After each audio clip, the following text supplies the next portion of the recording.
wanted to own it, just wanted to take the time, learn all the things that I could about you. Now it's such a mess here, oh, we are distressed here. Used to be so easy with you.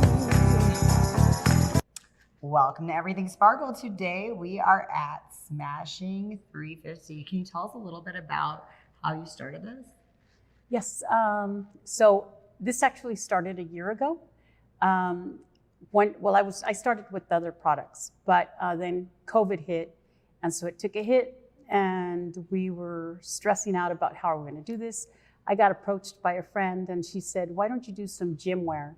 And I was like, "Well, I'm kind of iffy about it." So I was like, "I don't know." So we did. It worked, and it took us. We started in February. By June, we were already with our clothing. We started doing shows by October, and here we are a year later, and it's amazing. It's just taken off like wildfire. So you started in the heart of COVID. How does that even, what made you think that was a good idea? I didn't, but it's called survival.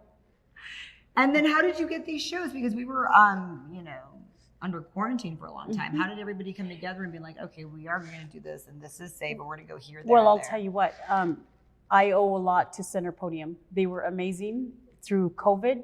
A lot of shows stopped, but they kept going. Chris Minnis kept going, and he didn't give up. And through pandemic and everything, he was trying his best. And so he let me have a booth, and we were blessed enough to do it. Nina was there, and after that, it's just like the doors of opportunity opened. So we owe a lot to Chris Minnis. And you've been in this industry for a while, like in the fitness industry. What drew you to the industry initially? I've always been crazy about the fitness world. I know I don't look it, but I have always been crazy about it. And I met Andy BeFit, and she was amazing. She was like somebody I always wanted to see. And one day I approached her and I started talking to her. We became friends, and it just gave me a passion. I was very passionate about it after that. And how did you meet this one over here? Nina, how did you come into all this? We met at church doing a vendor event for a Christmas at New Covenant Community Church about 3 years ago. Oh, wow. Yeah, I was selling custom tumblers, and she had her other product right across from me. So, and it was going well. Yeah. You tell them how her booth was like overtaking my booth because she had so many people right there. So, wow. Yeah. And so when we started with that, everything started going well. We got associated with some big time companies, and everything was super good. Our product was going to launch in stores last September. Well, now is it last September? But then COVID hit, and it was like everything just shut down. And so we were scared. We were stuck with product, and we were like, what are we going to do? And so during all that time, that's when everything came to play. And I started designing clothes. And so September of 2019, then 2020. But because COVID was already happening for a while. So. Yeah. Mm-hmm. So our product that was going into the stores still is going in, but now they just delayed it. They thought it was going to be kind of so at that time. Okay. All of that, it was already in the making. But COVID hit last year in 2020, and so then there was just everything froze, everything stopped, and so I believe COVID hit in December, January. So in 2019 is when you were starting all of this, though. Yes. Okay, now I got it. Yeah. But when it took off, it was in 2020. Right. And then COVID hit, and so then I needed a place to work. So Nina's husband has a business. It's House of Shades. And so I said, Nina, I need a place to work. So they rented a little room for me, a little... Your little cubby? Yeah, a little office, which you've been there. And I mean, nothing fit in there. And then Nina was doing her Cups and Chaos. And so we partnered up, and then we were like, we can make this work. And then it got too crowded. And next thing you know is like, what are we doing? We don't fit in here. And so we ended up here. And got a store. And everything has just been taking off like wildfire. So that's a huge deal, though, to get a store after a pandemic. Or we're still kind of even in the middle of it. And then in the heart of Old Town Clovis, there's not a lot of female-owned businesses. Being a minority with a female-owned business, that's got to be pretty cool. What made you decide to be here in the heart of Clovis? So honestly, I didn't want it. I give Nina the credit for that because she kept bugging and she said, this building was available. And there was other people ahead of us, actually quite a few. And That wanted this building. I know my friend did too. Yeah, and so the people, we came and seen it, we called, and then the people that own the building said, you know what, we're gonna give you a shot. And I was like, no, but if you have somebody else, by all means. I kept pushing them off. They said, no, and I told Nina, we can't do this. And I said, okay, Nina, we're gonna go ahead and do it. And I was stubborn. Yeah, so here we are. What a good merging of the two of you too, having like different talents and putting them together. And I think what's really incredible is that I've seen you on your hands and knees painting and putting in the wood floor. So what is this? I don't even know the before and after of what this looked like, but it was a lot of work. Yes. What was this before you guys got in here? Before it was Four Sisters Thrift Store, so they had painted it hot pink, lime neon green, yellow. Oh boy. These are, I believe, the original hardwood floors from way back in the 1800s, if I remember correctly. So you guys didn't put the hardwood in? The hardwood was in? The hardwood was okay, so in. you painted all this. Wow. So we painted the walls, we redid the floors, we stained them, and we put in a lot of hard work here. Wow. New ceiling fans, everything. Yeah, so, and I want to tell you the most challenging thing for me was fear. I've made a lot of mistakes in the past, and in wanting to fit in, with that came a lot of hard lessons, and I was trying so hard. And so the fear of not being able to go to the store by myself because people were talking about me, or because this, or because that, or she's labeled as this and she's labeled as that. And I was like, how am I ever going to come out of it? Nina has been a great support. I have somebody else, she works with us, Mel. She was an amazing support. Andy stood by me, and Andy would say, who cares what people say? And I was like, I do, I care. And I had to rise above that. So that was the hardest thing, because if you notice, when you see my logo, it's Smashing 350, a story of pain, failure, and success. The pain is because I've lived it. Through all the mistakes that I've made, I've hurt a lot of people that were my family through those choices. And failure, because every time I tried something, I was always knocked down. And I didn't feel like I had the strength to move on. And success, because the outcome is amazing.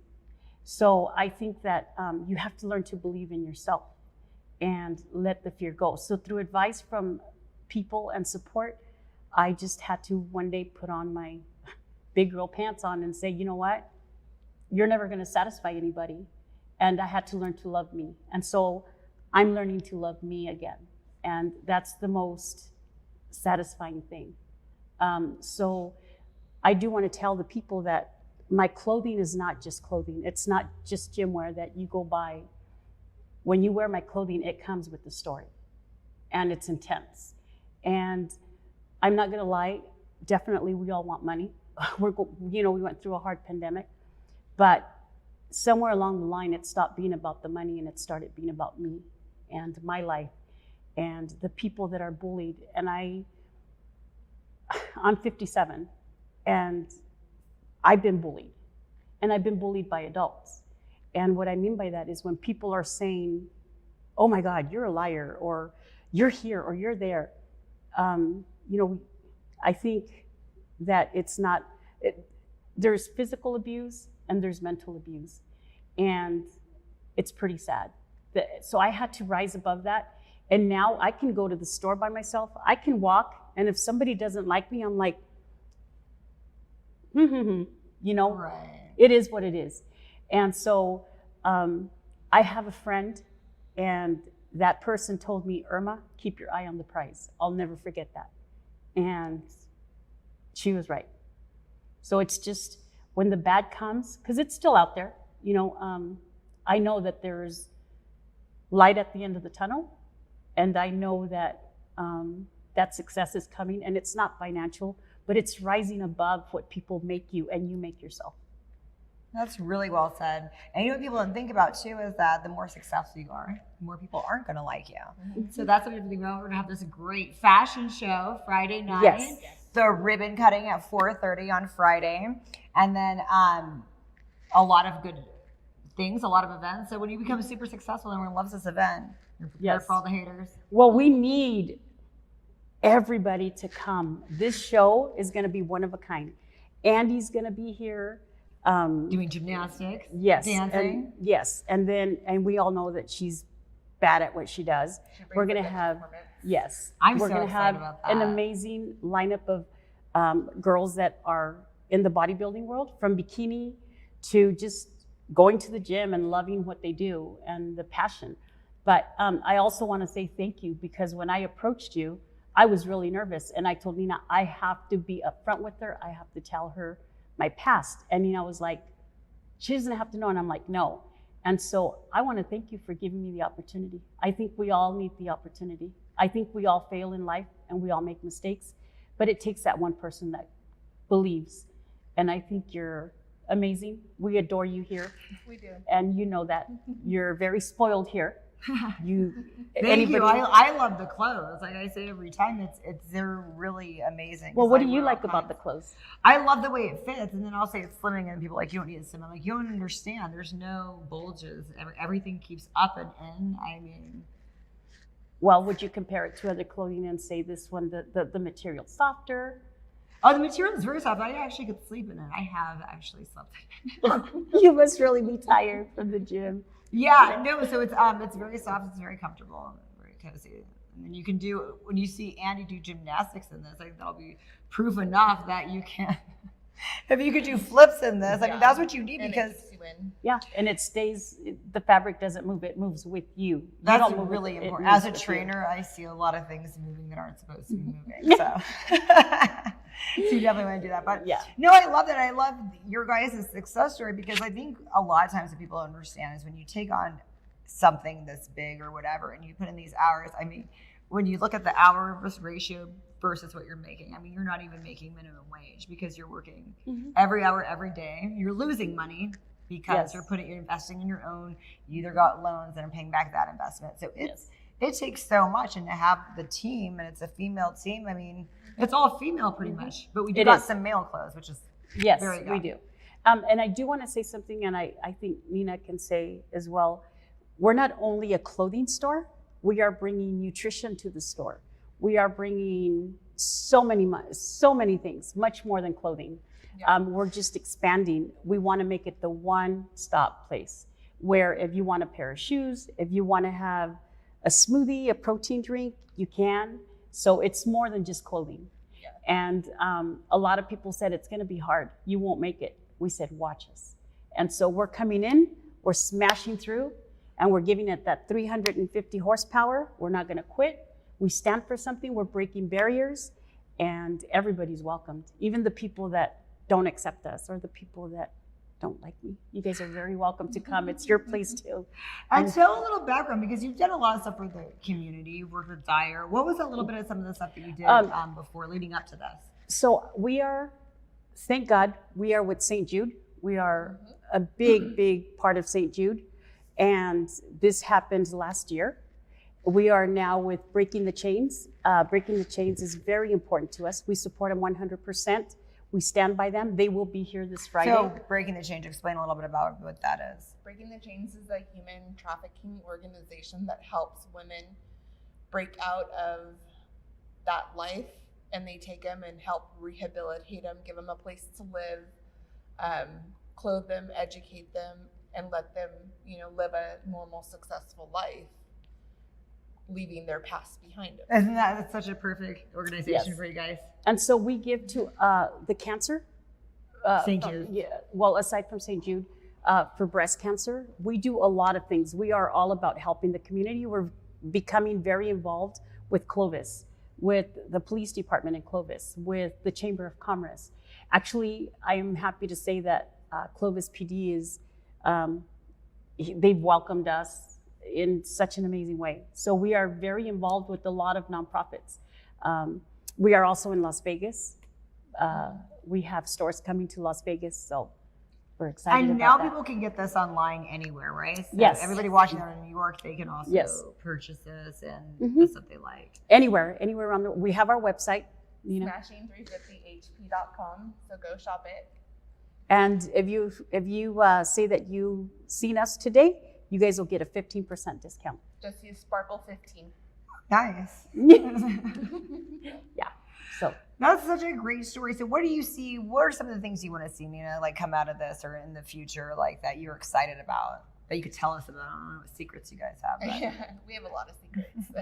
I just want to see this store build, even more than where we are now. We have a lot of ideas that we want to bring. We want to, like she said, turn this into nutrition.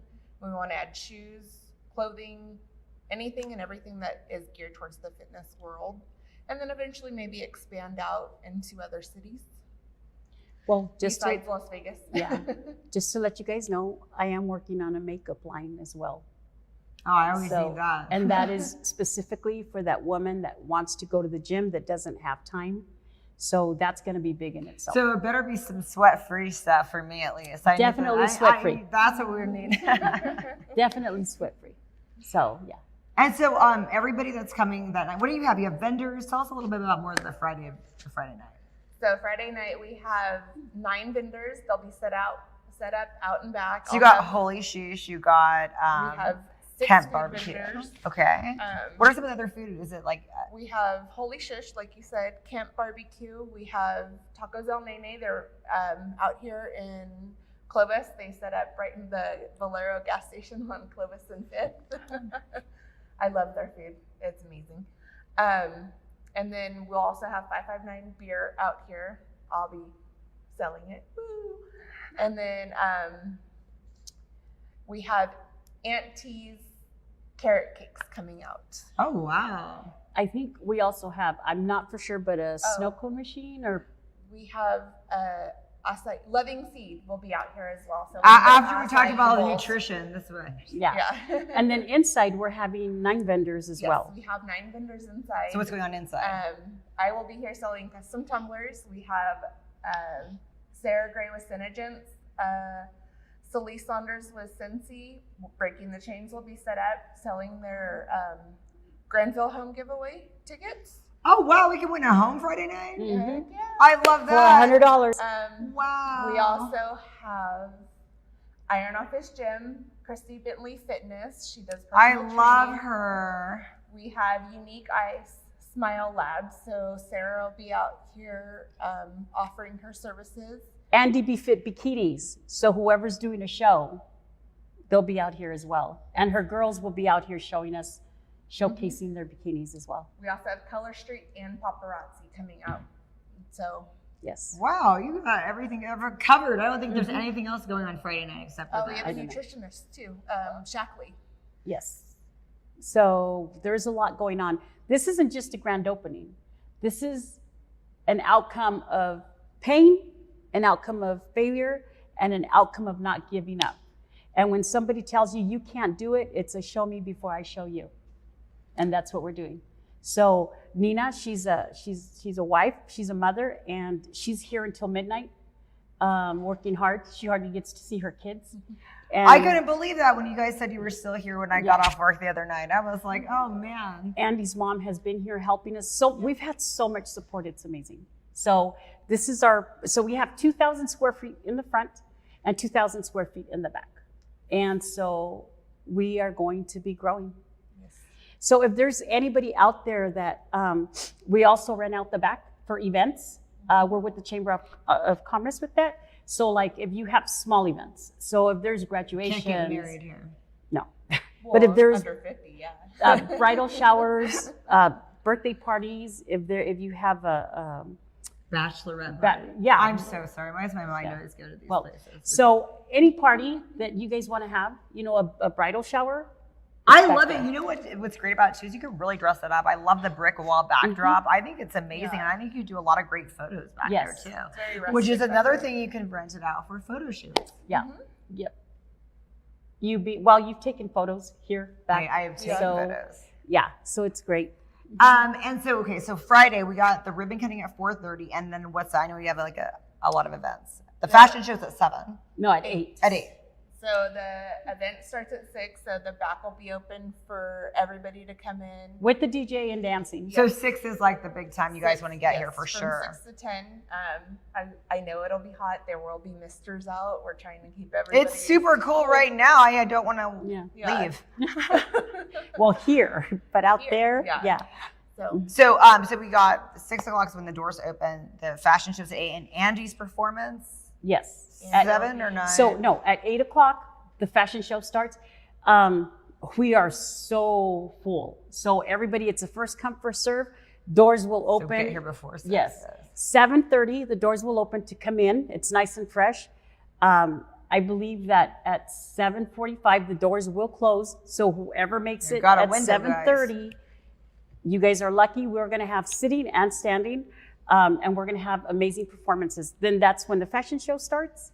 And then we'll close with Andy. And again, we have a DJ. We're going to have dancing after. So it's going to be amazing. Our lights are going to be amazing. We have lighting coming in.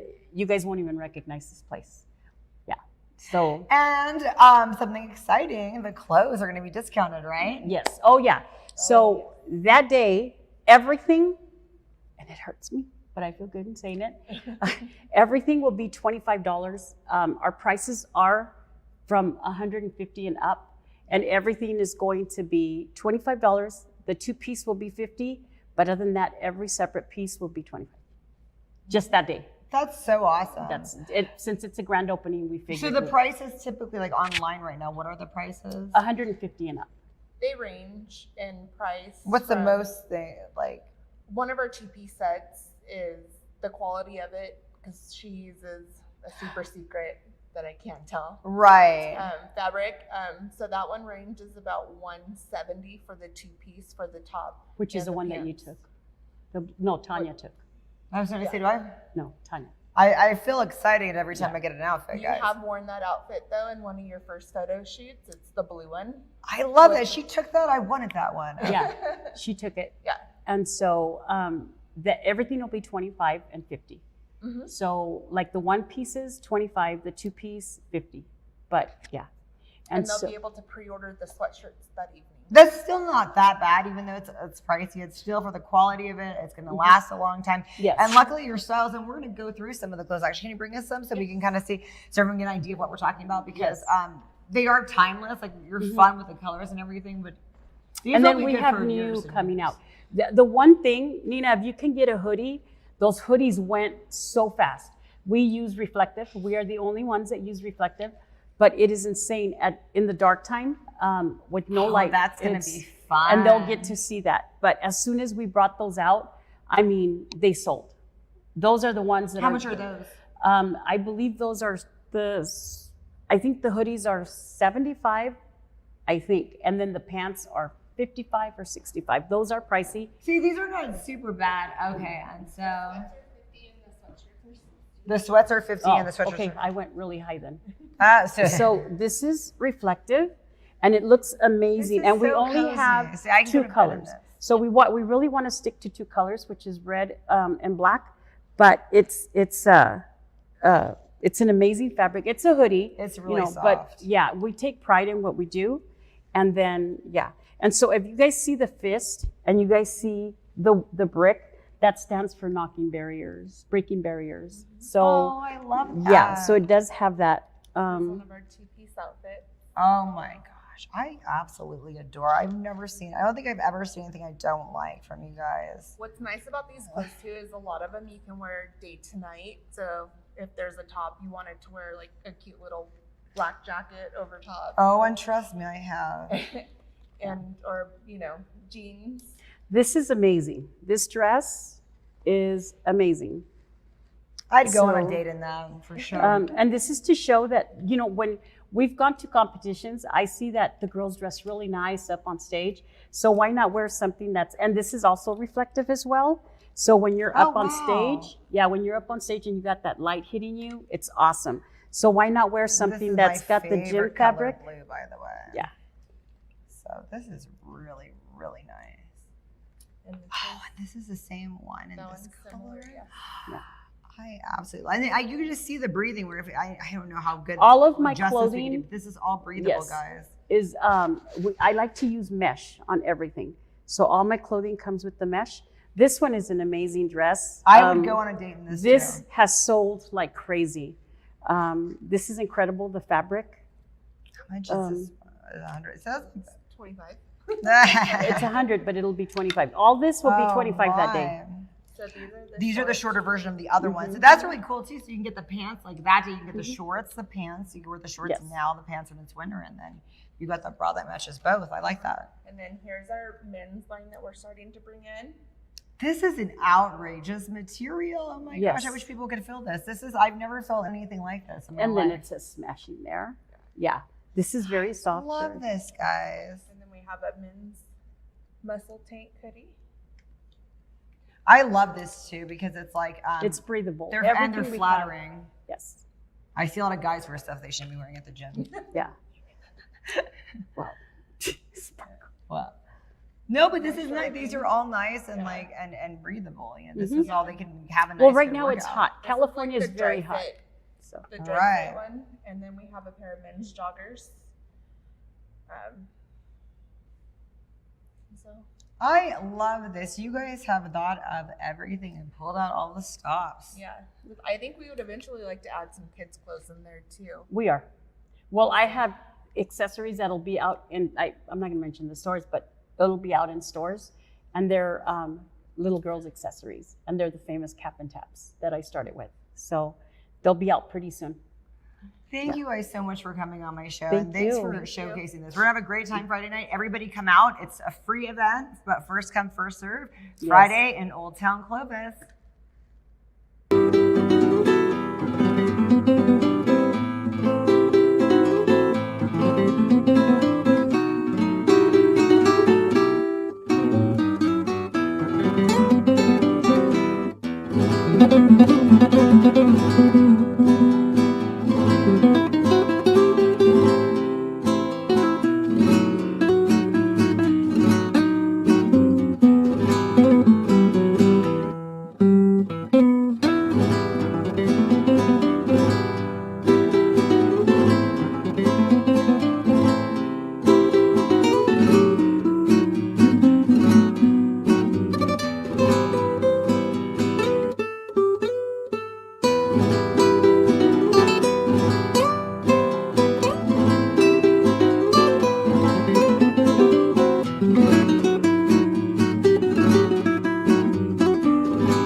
But you still want that pretty face when I take it away from you.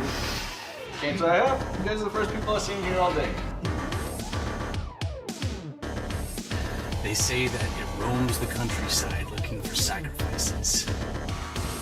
You left my auntie to die like she was roadkill.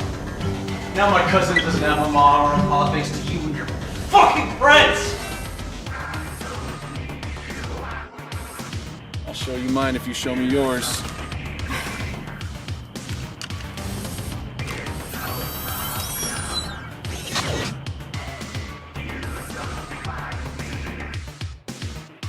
Bunch of goddamn wussies around here.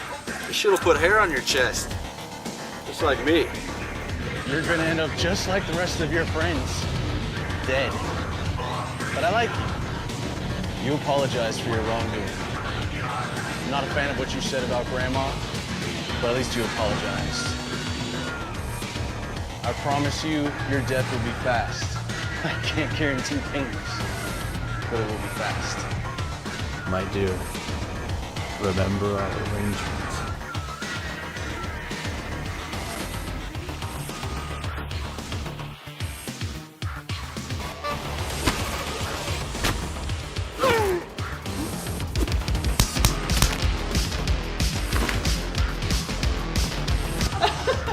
Vegan? I can't wait to gut you and stuff you with meat. I hate this job. You know, I like a good fight as much as anybody else. This fight is over.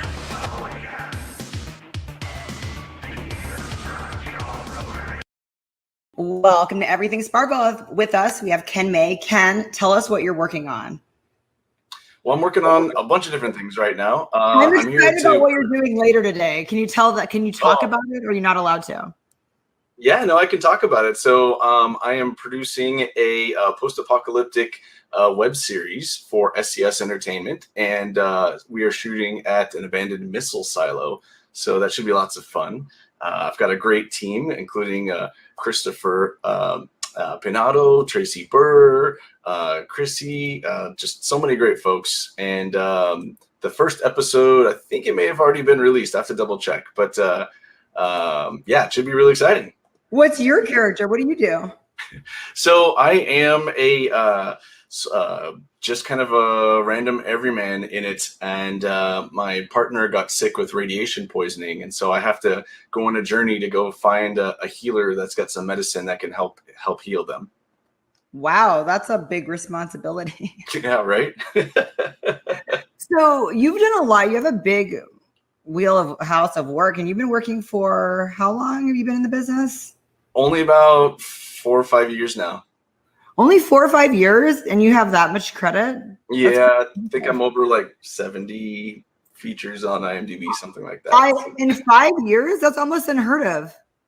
Well, I've been really blessed to have made a lot of really good relationships with some amazing directors.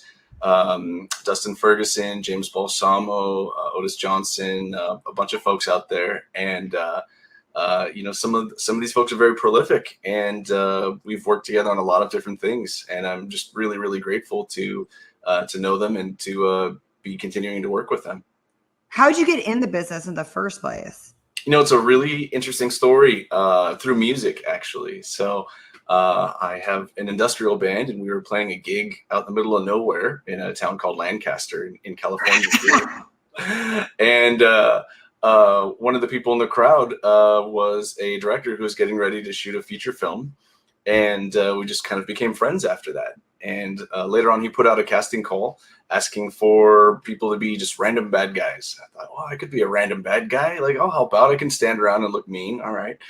And turned out that one of his lead villains dropped out. And we got to talking, and he said, you know, Ken, I've seen you perform on stage. I think you can do this. I'm going to take a chance on you. And so my first foray into the film industry was a lead role in a feature film. So it was just really being at the right place and at the right time, and having someone take a chance on me. And after that, it just sort of opened my eyes to like, oh, wow, this is something I might actually be able to do.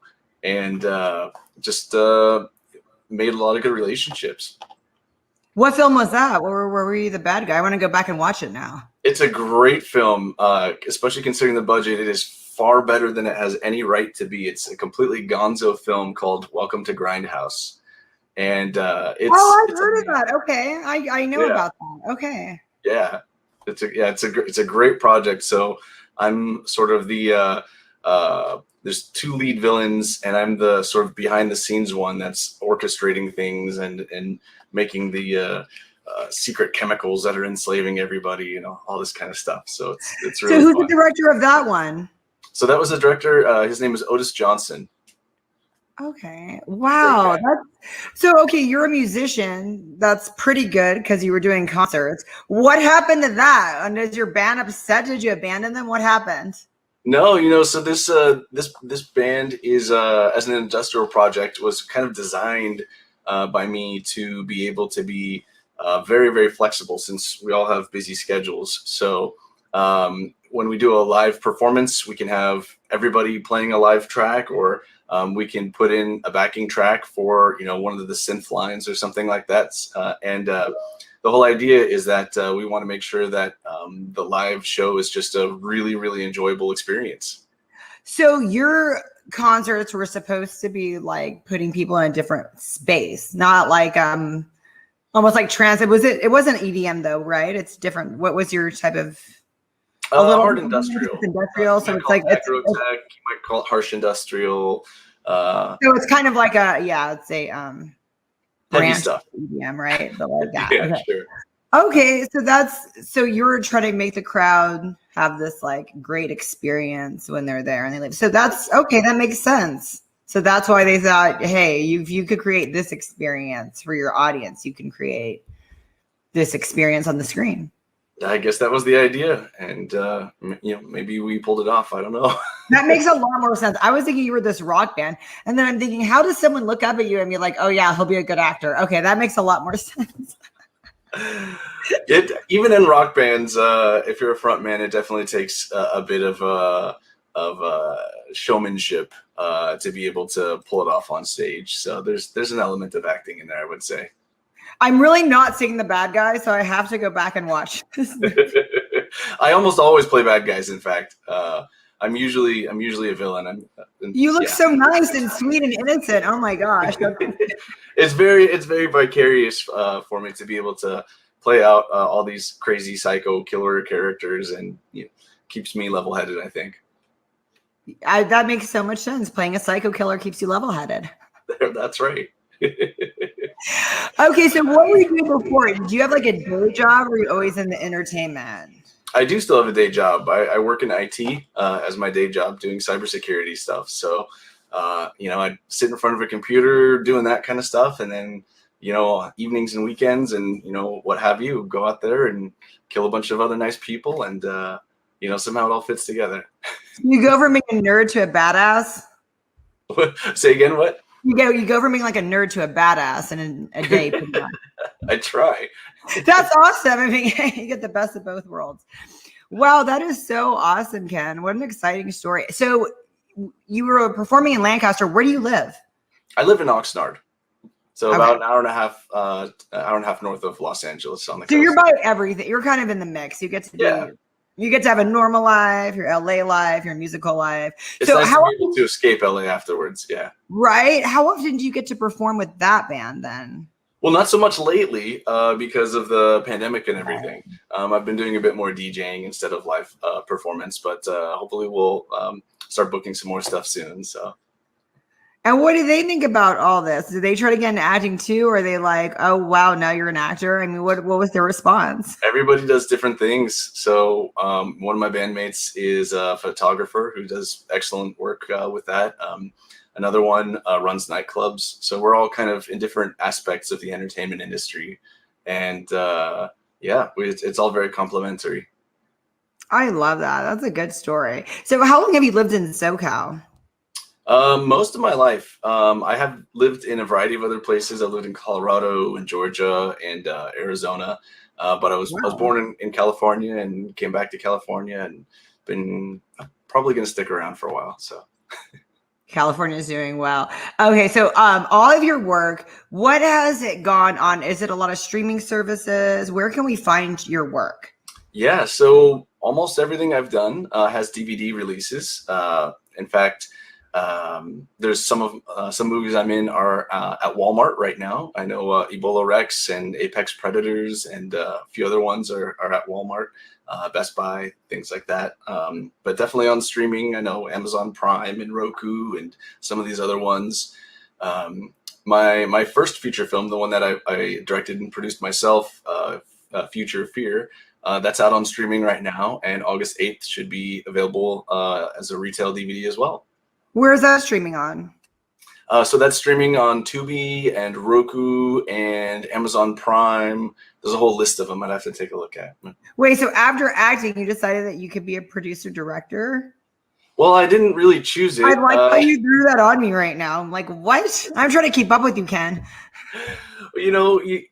Especially during pandemic, I wound up doing a lot of projects where people would ask me to self-tape things.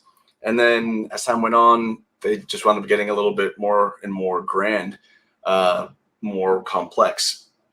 So I just kind of kept continuing in that direction. And then I was facing a moment where it's like, well, wait a minute, I might actually be able to pull off a whole feature here. And distribution agreed with us. They liked it and decided to pick it up. So yeah, now I've got I don't know, I have to take a look, maybe 12 or so directing credits under me, mostly for shorts, but this is my first feature. So where did that come from? You know, there's a lot of folks out there that are doing horror anthologies. And so, you know, they say, hey, it'd be great to have you do a little segment for us and Okay, that give me makes sense. creative control over it. I'm like, okay. So I write up a segment as a short film that becomes part of a bigger anthology. And it was a fantastic experience to be able to really learn how things go together. So my first really big standalone short was a cyberpunk action comedy I did with my stunt team. And we're in like 4 different film festivals right now with it. I'm really, really excited about that. That is just incredible. Oh my God. Because I know it takes a lot to direct. And It's a lot of work. It's definitely a lot more work than being in front of the camera. What about, did being a techie help you to that side of you? Kind of help with the camera and the camera angles and all that? Was that a little bit helpful? Not so much for the camera work itself, but definitely for on the editing side. If I'm editing my own project, I feel pretty comfortable in Adobe Premiere. So that I feel like, okay, I'm at my like, you know, nerdy safe spot doing that. It came in handy, man. That's what I always say. It's like, that's like one thing because I'm not good at that. So I have a lot of respect when I call you a nerd. I mean that with love because Oh, it's all good. I need to be more of one. I mean, that would make my life and all this so much easier. So that's really cool. You put like your 2 different talents together and then. Yeah. Did you act in the stuff you directed in or just directed it? Sometimes I'm doing less of that now, just because as things get bigger, it's difficult to be able to really direct things and be in front of the camera at the same time. There's just a lot of things going on. So Future Fear, my feature, I did not direct myself in any of it. So that's all just working with great other actors and actresses. So did you take a lot of your co-stars in other films and put them in like, hey, now I'm having my own project. You're going to come and work in this. Did you do a lot of that? Oh yeah, we love supporting each other. That's a big philosophy of mine. Is I'm always looking for opportunities to refer my fellow actors to different projects that I see that are casting. I see someone post like, oh, we need somebody that fits this description for a role like this, and I think, oh, that's totally so and so. And so I'll try and connect the dots there. And I guess that's weird. The acting industry, the film industry as a whole seems to be very, very, very territorial. I don't see it as a scarcity mindset situation. There's so much work going on out there. There's so many different projects. I'd much rather connect great people together, and I know it's going to come back around to me, and it does. And that's how I've gotten where I've gotten, is just by making networking. And networking. You're a good networker, right? Yeah, I would say so. That is such a good story. Okay, so what's the focus now? Are you more focused on directing or more focused on acting?